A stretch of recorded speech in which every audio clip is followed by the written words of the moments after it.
The untold story of Brutus the assassin. History remembers the stab, but not the hand that trembled before it struck. Marcus Junius Brutus. His name is carved into the myth of betrayal. But what drives a man to kill a friend, a father figure, a god in human form? Before the knife, before the Ides, before the fall of Rome, there was a legacy he didn't choose, a burden he couldn't escape.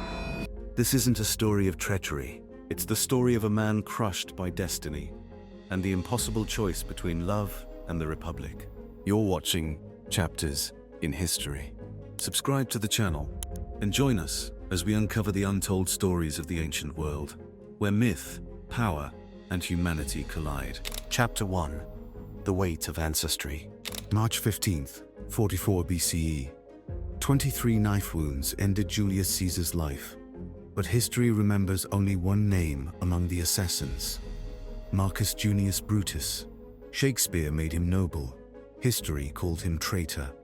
But the real Brutus, his story begins 500 years before that fatal day. Brutus carried the weight of Rome's founding myth. His ancestor, Lucius Junius Brutus, expelled the last king and created the Republic. Every statue, every coin, reminded Romans of that legacy. For Marcus Brutus, this wasn't family history, it was destiny. Imagine growing up knowing your bloodline created the Roman Republic. Your ancestors' statues line the streets. His name is synonymous with liberty itself. Now, 5 centuries later, another strongman threatens everything your family built. But here's the cruel irony. Brutus's mother, Servilia, was Caesar's longtime mistress. The man destined to oppose was sleeping with his mother. Personal loyalty and ancestral duty were on a collision course. Chapter 2. The Philosopher's Dilemma. Before he was an assassin, Brutus was a scholar. At 40, he was no hot-headed youth seeking glory.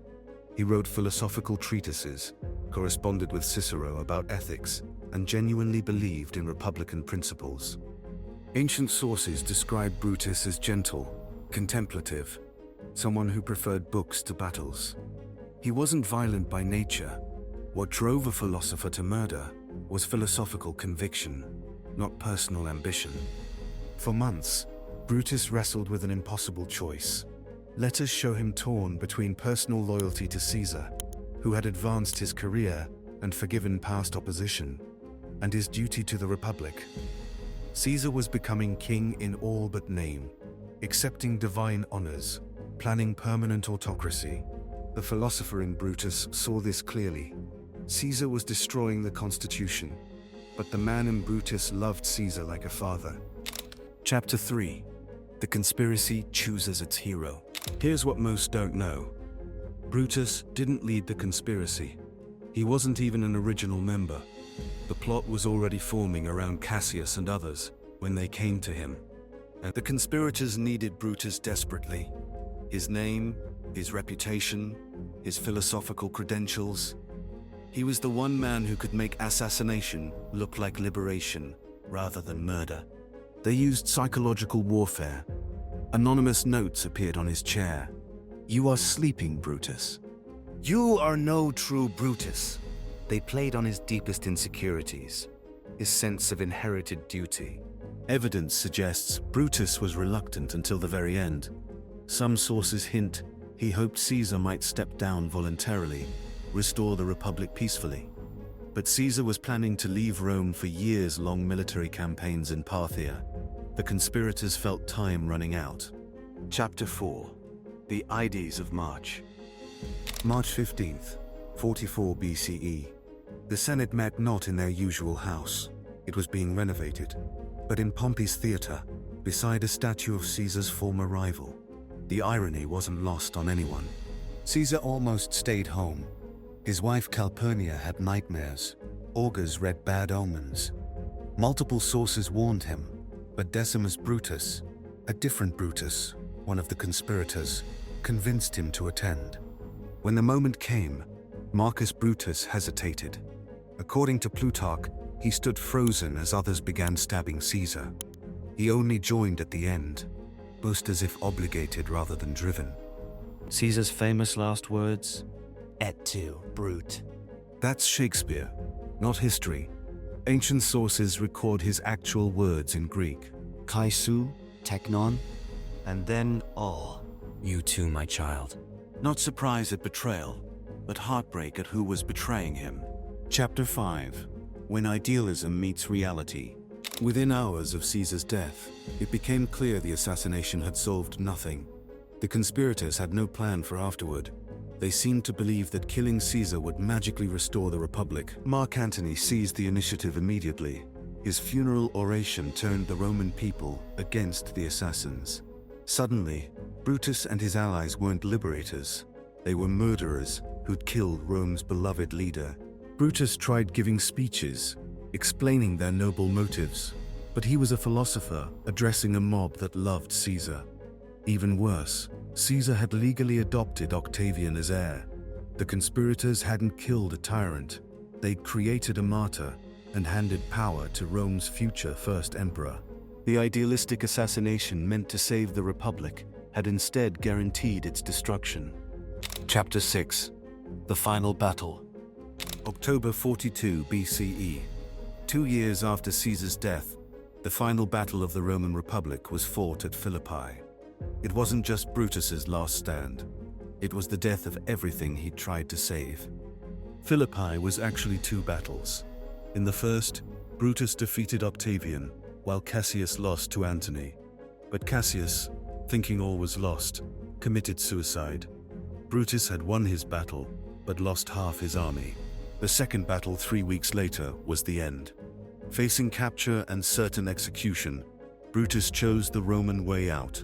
According to Plutarch, his last words quoted Euripides.